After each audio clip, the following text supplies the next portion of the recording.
How's it going? This is our first episode. My name is Eric Young. I'm a Amazon and TikTok expert, as well as been in the e-com space since 2016. Had my own seven-figure brand, exited in 2020, and I've been working at an agency ever since, and worked with over 100 brands, helped them grow and reach their goals. And we have put this show together so that we can add more value, and that's essentially where I'm coming from. My name is Ryan Duminy. I am a father, a husband, avid outdoors person. My e-com experience is extensive. I actually started when I had a construction company for multiple years and I wanted to exit. And my strongest point coming out of the construction business was my marketing skills. Started an e-com business, started doing some marketing for a couple of clients. I help a lot of brands grow through strategy and through various methods, just off of Amazon, on Amazon, creating infrastructures around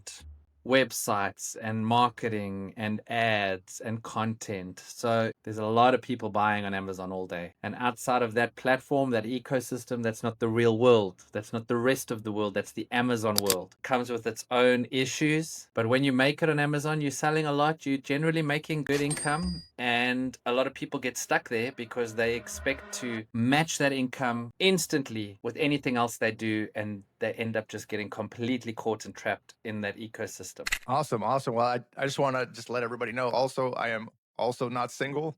I am married. And Damn. it's just like Ryan, I also have the same joy and passion from helping a brand grow. And honestly, my biggest joy is helping a brand become a seven-figure brand. It's truly a good thing to watch and see. And I think today we put together a presentation. If you were to get started, would you start on Amazon, start on Shopify, and why? We worked really hard today to put together this presentation. Kidding, we used AI, but we're part of this podcast is also going to be showing you what AI can do. And if you're not using AI today, you might want to just kind of slow down on your goals and your journey and kind of just take a second, because it could save you a tremendous amount of money in employees, as well as it could sharpen the tip of your strategies and techniques. And so we use this to help us make a great presentation for you. And so with that, get started. So a data-driven comparison to help new e-commerce sellers choose the right platform. We really just want to help new or aspiring e-commerce sellers decide between Amazon and Shopify based on real experience. Honesty, Eric is an Amazon guru. I'm very much more on the Shopify side.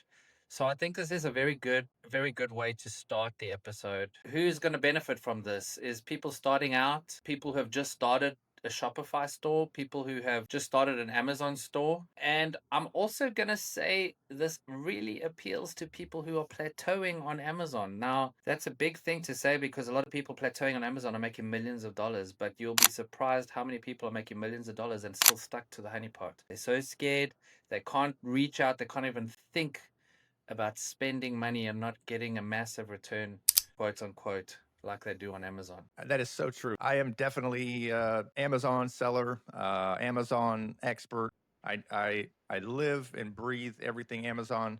And in the last year, become a TikTok expert, which has been quite a new journey. But it's very interesting, because when you talk to people about Amazon, they are Amazon, or you talk to someone who's D2C and it's D2C, and it's interesting because a lot of times when you talk to people, they don't usually do both, or they don't do both very well. That's usually lopsided. So they either very strong D2C and their Amazon presence is weak, or vice versa. I always find that to be pretty interesting. So Amazon is a marketplace model with built-in traffic fulfillment through FBA, access to millions of existing customers, but limited brand control. Shopify, own your own store, brand, and control every customer touch point. Complete customization, but requires building traffic from scratch. I find this to be very true. So Shopify, you could customize it endlessly. Amazon, you might be arguing with brand registry. They might overwrite your contributions. Somebody can get in your buy box and sell your item, things like that. And that is non-existent at Shopify. How much do you think, Eric, now that we're on that, how much do you think it's actually going to cost for an inventory investment? Well, that's a great question. And I think it comes down to, what is your goals? So do you want to make an extra $1,000 a month, or do you want to grow a seven-figure brand? And if you want to make an extra $1,000 a month, then use the budget that they told you. you're shooting for $500 to $1,000 profit. And the way that I typically would break down Amazon is that it's typically 30% cost of goods, 30% Amazon fees, 20% advertising, 20% profit. Now, keep in mind, advertising is going to go between somewhere between 10 and 20%, depending upon the category and product. But spending $500, I mean, or 1,000, you're trying to make somewhere between, I don't know, 2,500 and 5 grand. It's very, it's just definitely setting a low bar. What do you think about that Shopify $1,000 budget? That's hilarious. All right, yeah, let's dive in. 39 bucks a month base plan. I actually think it's 89. I don't think it's 39. So Shopify, yes, you're gonna pay more. Your domain, you're gonna purchase that. Theme, maybe. I mean, you could get away with going cheaper. Essential apps, 50 to 200 a month. I think that's fair. Okay, the big one, paid ads budget, 1,000 plus required. I mean, okay, here's the biggest difference between Amazon and Shopify. The biggest difference right there, that one line. Amazon has traffic. Amazon has buyers. I'm not saying you're just going to show up, list a product, and it's going to sell. You have to do things to make it sell. All right. There's all kinds of ways and tricks and money to spend to make people know that you exist on Amazon. But on Shopify, it's far more money to be spent. Why? Because what are your outlets? You've got Meta, Google. You might have an email list. Hopefully you haven't purchased one, because that's not going to get you very far. You're going to get a lot of bounces, people not interested. You can start a Shopify store, but you're going to spend minimum 3,000 on Google ads, 3,000 on Meta ads. I mean, and this is not big. This is just getting you known. 3,000, 3,000. And I would even say another 3,000 on trying to identify some influencers in your environment that relate to your product that could drive some traffic through YouTube or their channels. I would say that it's far more expensive to start on Shopify initially, because you really are starting from scratch. I wanted to say one funny thing in the comparison is that on Amazon, it is so much more expensive because on Shopify, you don't have to buy inventory. I find that to be pretty humorous. For me, the biggest difference that I see with Amazon and Shopify, it comes down to what it says here is traffic. And so if you look at Amazon, I just looked it up, it says 35 to 40 million visits per day in the US alone. Globally is 83 million. You know how many people you get to your website on Shopify when you start? Zero.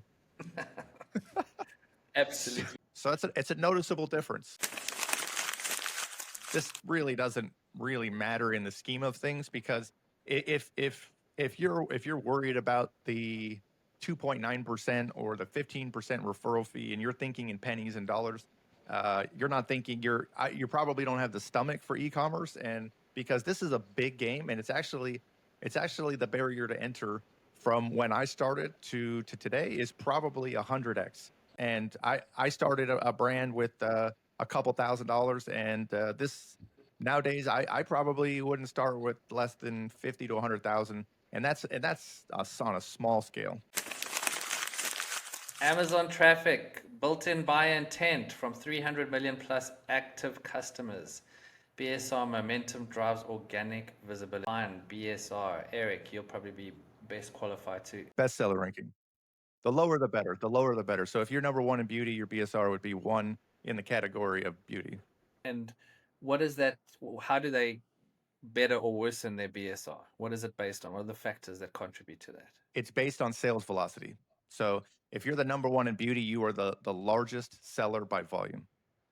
Doctorates in listing optimization at this point. Eric, what else is crucial? Every time I'm on a meeting with a brand, I just tell them, I say listing optimization is crucial. And I just leave it at that.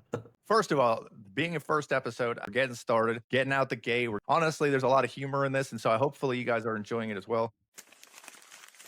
Listing optimization is your whole ranking strategy for your product. In the beginning, you're going to use best practices using your competitors. But as you start to get established, you're going to start to change your keywords based on actual converting data. And this is something that you do after the honeymoon period, after you start to get established and start to make sales on Amazon. Zero free traffic. I'm going to say that again. Zero free traffic. Must invest in Facebook, Google Ads, SEO, influencer partnerships. Retargeting potential is significant. So let me just define what I've read there. So invest in Facebook, $3,000 minimum. Google Ads, $3,000 minimum. SEO, you can get some apps that can do a fairly okay job for very little money, but nothing significant. You want to invest in SEOs largely. You're going to talk about content writers. You're going to talk about, influencer partnerships, another $3,000. Retargeting potential is significant. So let's even define what that means. So we've already paid for all of the above. I don't know. I think we're on $12,000 just in ad spend there. And now we're going to pay to retarget that again. Okay. So what does that mean? That means that we are going to pull these people who have visited the traffic. They've come, they've visited the site, that they bounced, they didn't necessarily purchase. We want to incentivize these people to purchase. We're going to spend more money on showing them more reasons to buy the product. Again, I said more money for more reasons to buy the product. Yes, this is the reality of it. This does work. You can grow. You do grow. Reality check. Amazon gives you customers day one. Shopify requires 6 to 12 months to build sustainable traffic. Completely agree. I want to just draw one massive point that needs to be said here is that when you're on Amazon, you're an Amazon seller. You're not a brand owner. Amazon can shut you down any day, any reason, take down your listing. There's so many things that can happen. Other sellers in your category might find you to be encroaching on their space, and there's all kinds of things that I've seen happen. Leave illegal bad reviews, bring down your star rating, hijackers, they purchase your product and they resell it and they steal your buy box. You're just a seller on a platform there. That's all you are. You don't even have a brand at that point. You'd think you have a brand. But if Amazon shuts you down, you've got a piece of paper. That's not a brand. There's a whole lot of things you could do with owning a brand, owning your audience, and I'll go into that in further episodes, why that's so important. I love Shopify. I think it's the solution. But Amazon is going to give you your cash flow. When you're exiting, when they do your valuation and they look at your percentage of revenue from Amazon and off of Amazon, the greater your off of Amazon sales are, the greater your multiple. Shopify may be harder to build, but in the long run, it will pay off much greater. So that's the one thing that I would add. Now, Amazon is easier to grow. It's easier to get sales. I do think that maybe you might spend more on Shopify to get the traffic going, which I think it goes without saying, because there is no 48 million people coming there every day. It's a little bit of a harder game, and it probably requires a little bit out of pocket up front. I would say that whatever you spend in cost of goods, which I said I think was like 50 to 100, you probably want to match that with your marketing budget. So take whatever that number is and then times it times two, because the one thing that typically happens is you underestimate the effort. And as you start spending money in e-commerce, it just kind of becomes a little bit of a bottomless pit, because you don't know what you don't know. And you get started, you want your product to be the best. Everybody in the brand wants it to do well as well, but you just don't know. There's a lot of unknowns. So I definitely think that it's better to have a better marketing budget than it is to cut that short. Honestly, if you cut it on the cost of goods a little bit, I would say don't cut the marketing budget. All right, customer behavior patterns. So Amazon shoppers, price focused, convenience driven, loyal to Amazon, not your brand, low lifetime value, and less subscribe and save. I'm a big advocate for subscribe and save. Difficult to collect customer data. Difficult, let's just go and say impossible. Impossible. There were tricks. We used to use the pens back in the day. All these things worked for a while, like the QR codes on the bottle, the inserts, and different things like that. Shopify, higher brand engagement and loyalty, 25 to 40% higher average order value, easier to build email and SMS funnels. Easier it's an interesting way they put it, because you're not building an email at all on Amazon. So it's more like not easier, but you're actually adding this capability. And you're definitely not doing SMS funnels unless you're doing the inserts and those hacks and you haven't been caught. But again, if it's visible on the package and Amazon can see it, well, you're probably going to have performance notification that's going to give you a lot of fun for the weekend. Complete customer data ownership. I mean, they used to on the FBM orders, you used to be able to see a lot more information. Now they give you a phone number that you call and it's redirected to their number. So you actually don't even, the only thing you have is their name and their address, which it's getting harder and harder every day.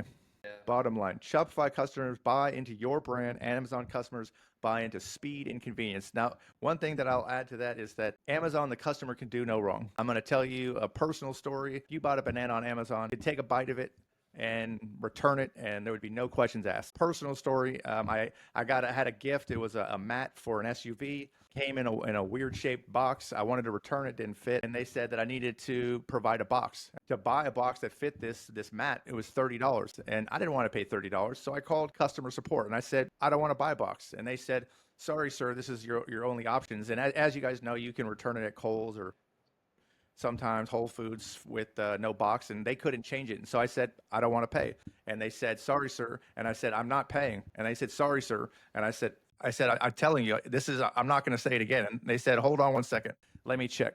And they came back on the phone and they said, we've processed your refund. Go ahead and keep the item. Have a good day. The buyer can do no wrong against the seller. The seller is ultimately the one that takes the hit on that. And the interesting thing is you would think that Amazon would refund that situation, or if somebody did a return and didn't return the item, the answer is they don't.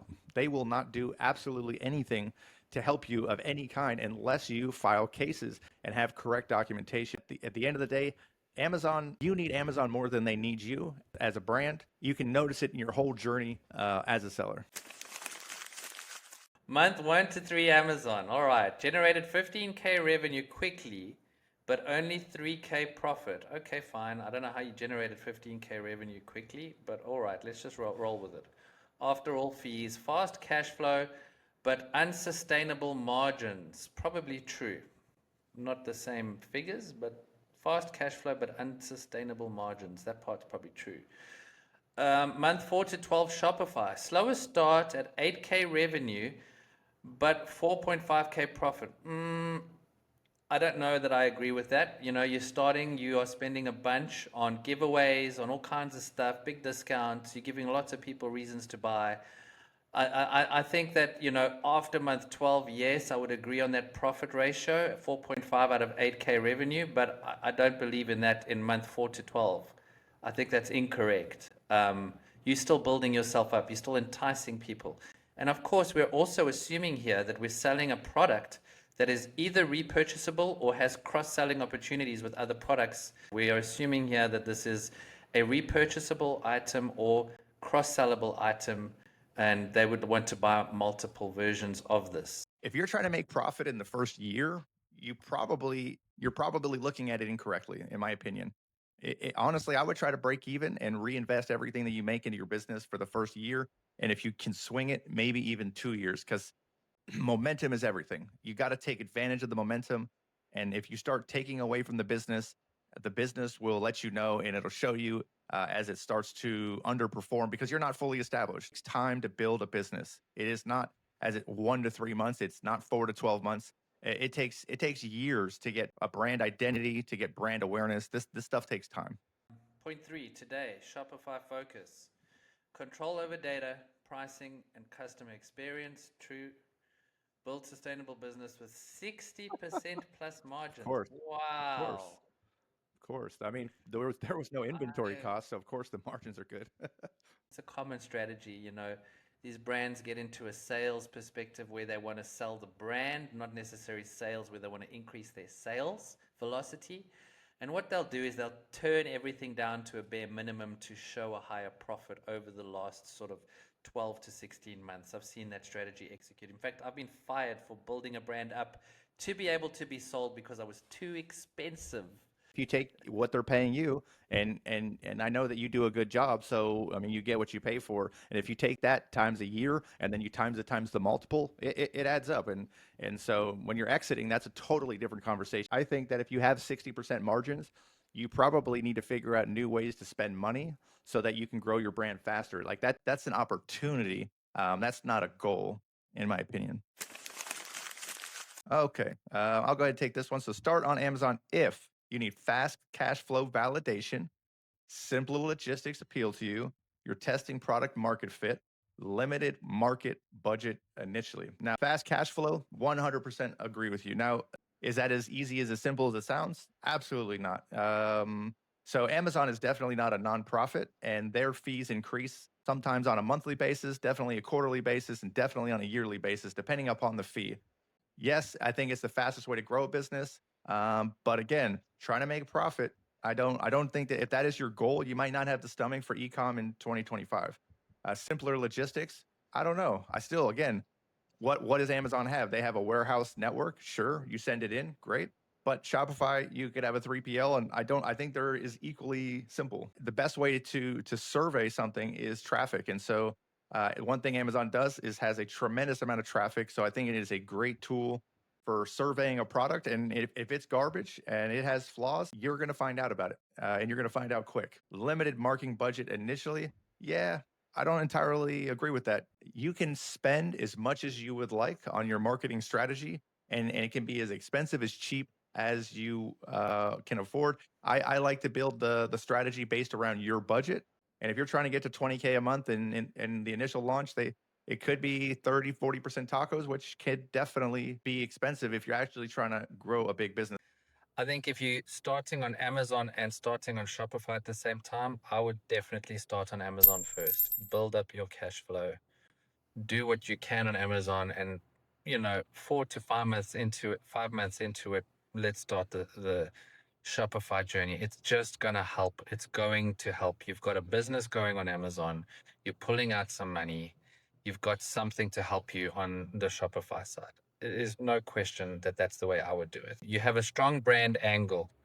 True, if you have a strong brand angle and lots of money, money, money, ready to build long-term assets. I think, anybody that's doing this should be ready to build a long-term asset in any case, whether you go into Amazon or Shopify. I wouldn't do it for pocket money. It's too much work.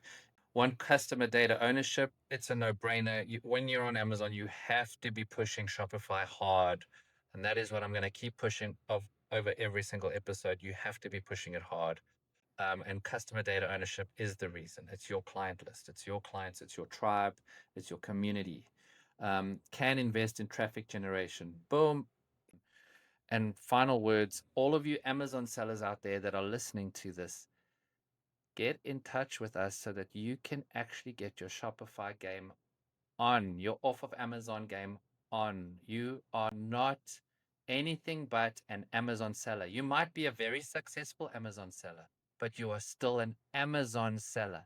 I totally agree. Get the cash flow going because in the beginning, when you first start a brand, you spent a significant amount of inventory, and the first problem you need to solve is, do people like this product? Can I sell it? Like that's a problem. I have 50K of something that isn't even actually a proven winner yet. So there's some answers that need to happen before you invest an additional 20, 30, 50K in marketing.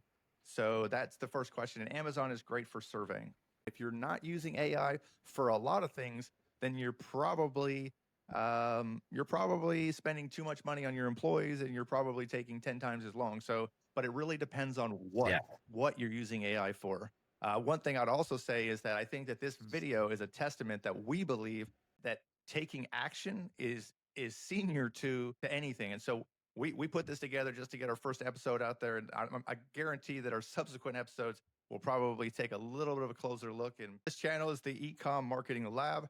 We're experts. We've worked with hundreds of brands, and we're here to give you actionable data and advice.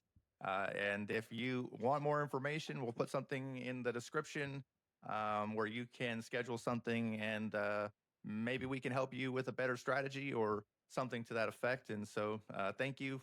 And if you thought it was funny, give us a thumbs up. If you didn't like it, give it a thumbs down. Whatever you do, doesn't matter. It's engagement. It helps the algorithm. So thank you guys very much for watching.